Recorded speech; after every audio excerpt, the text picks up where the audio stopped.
যুদ্ধের দামামা বাজলে আকাশও যেন তার উত্তাপে ফেটে পড়ে। আর এবার সত্যি বিদ্যুৎ চিরে আকাশ কাঁপিয়ে ছুটে এসেছে ইরানের ক্ষেপণাস্ত্র একটার পর একটা। ইরানের সামরিক ঘাঁটিগুলো যেন আগুনের মুখ খুলেছে। ईरान हमले करना बंद करो, हमारा पूरा इजराइल तबाह हो गया है। अमेरिका हमारी मदद करो प्लीज।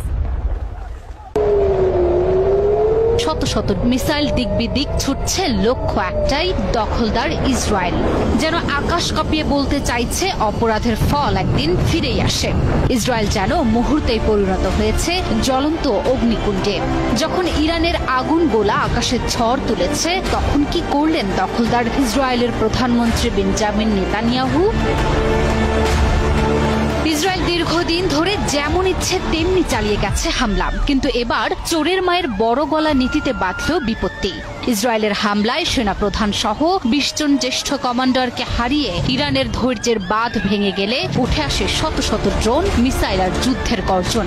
ইরানের একের পর এক পাল্টা হামলায় বোঝা যাচ্ছে এবার আর কথার ফুলঝুরি নয়, চলছে আসল জবাব। এই দৃশ্য দেখে শুধু সাধারণ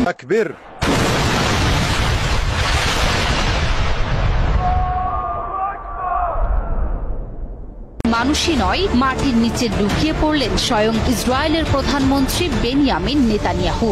সাথে ছিল তার পুরো নিরাপত্তা বাহিনী এবং মন্ত্রিসভার শীর্ষ কর্মকর্তারা।